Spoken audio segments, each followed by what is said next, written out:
வீடியோக்குள்ள போறதுக்கு முன்னாடி நம்ம சேனலை சப்ஸ்கிரைப் செய்யுங்கள். வீடியோ பிடிச்சிருந்தால் ஒரு லைக் பண்ணிக்கோங்க. உங்கள் வேலையெல்லாம் முடிச்சிட்டு ஹெட்போன் எடுத்துட்டு என் கூட வாங்க. நீங்களும் அந்த தெய்வீக வரலாறை தெரிஞ்சு கொள்ளலாம். வாங்க இன்னைக்கான வீடியோக்குள்ள போகலாம். தென்னிந்தியாவின் அடர்ந்த மலைகளும் நிழல் பொழியும் காடுகளும் புனித நதிகளும் சூழ்ந்திருக்கின்ற ஒரு கைவிடப்பட்ட காடு. 1000 ஆண்டுகளுக்கு முன்பு ஒரு தெய்வீக சக்தி பூமியில் அவதரிக்கப் போகும் தருணம். அப்போதே தொடங்குகிறது ஸ்ரீ ஐயப்பனின் வரலாறு. பழங்காலம் முதலே மலை வழிபாடு ஒரு பரம்பரை. மனிதகுலத்தின் நம்பிக்கைகளில் மலை என்பது உயர்வு, தப்பிப்பு, தியானம் என்பதை குறிக்கும். இந்த மரபின் உச்சமாகவே பிறக்கிறது மகா மத்தியமஸ்தானம், சபரிமலை. அசுரிகளின் கொடுமை அதிகரித்த அந்த காலத்தில் மகிஷி என்ற அசுரப்பெண் தீய சக்திகளால் அழிவை ஏற்படுத்திக் கொண்டிருந்தாள். அவளை அழிக்க தேவதைகளுக்கும் ரிஷிகளுக்கும் யாரும் முடியவில்லை. அப்போதுதான் சிவன் மற்றும் விஷ்ணுவின் தெய்வ சக்திகள் ஒன்றாக இணைந்து ஒரு புதிய சக்தியை உருவாக்கின. அதுவே மணிகண்டன். பின்னர் நாம் சுவாமியே சரணம் ஐயப்பா என தொழும் ஐயப்பன். சிவனின் தபசும் விஷ்ணுவின் கருணையும் சக்தியின் மார்பும் தர்மத்தின் ஒளியும் சேர்ந்து உருவான அவதாரம் இது. ஐயப்பன் இந்த உலகிற்கு வருவது ஒரே காரணத்திற்காக: அசுர சக்திகளின் முடிவும் தர்மத்தின் நிலைநாட்டலும். ஐயப்பன் பாண்டலராஜா ராஜசேகரரால் காடிலிருந்து கண்டுபிடிக்கப்படுகிறார். மலை வழியாக பயணம் செய்யும்போது பிரகாசமாக மின்னும் ஒரு குழந்தையை அவர் கண்டு ஆச்சரியப்படுகிறார். குழந்தையின் கழுத்தில் பிரகாசிக்கும் மணி காரணமாக அவருக்கு மணிகண்டன் என பெயர் வைக்கப்பட்டது. குழந்தை வளர்வதிலிருந்தே அவன் சாதாரண பையன் அல்ல என்று அனைவரும் உணர்ந்தார்கள். வில்லியல், வேட்டையாடல், போர்களை எதிலும் அவன் அசுரன். ஆனால் அவனின் இதயம் தூய்மை, சிந்தனை கருணை, பேசுவது தர்மம். பாண்டல தேசத்தின் பாதுகாவலனாக அவன் உருவாகும்போது மகிஷியை அழிக்க வேண்டிய தருணமும் வந்தது. காட்டின் இருளை கிழித்தெறிந்து மலைகளில் முழங்கிய போர்க்குரல், அங்கெங்கும் பரவும் அசுர சக்திகள். அந்த சூழலில் மணிகண்டன் 4 திசைகளிலும் ஒளியை பரப்பும் போல் தோன்றினான்.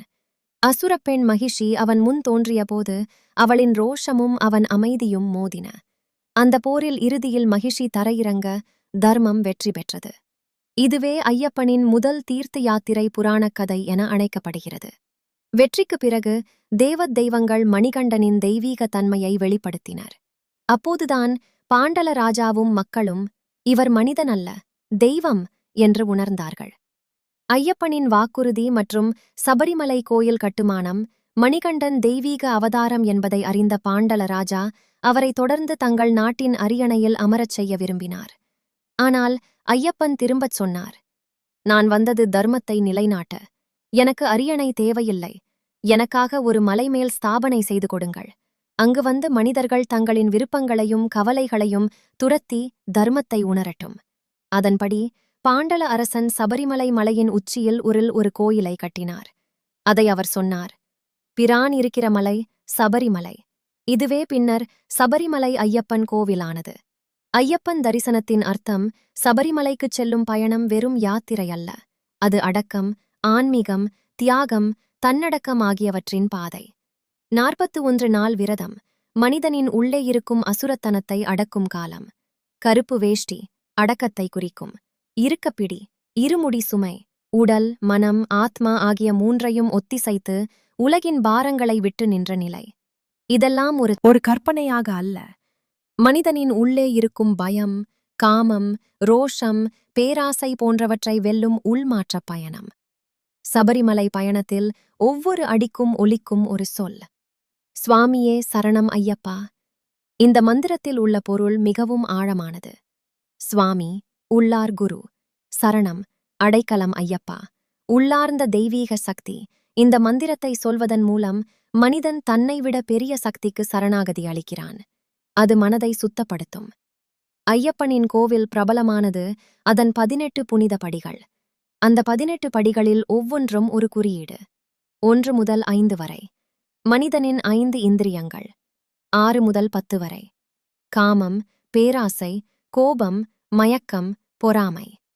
11 முதல் 14 வரை தன் குறைகள், பயம், பாவம், முறை, கர்மம். 15 முதல் 18 வரை ஞானம், சாந்தி, தபஸ், சத்தியம்.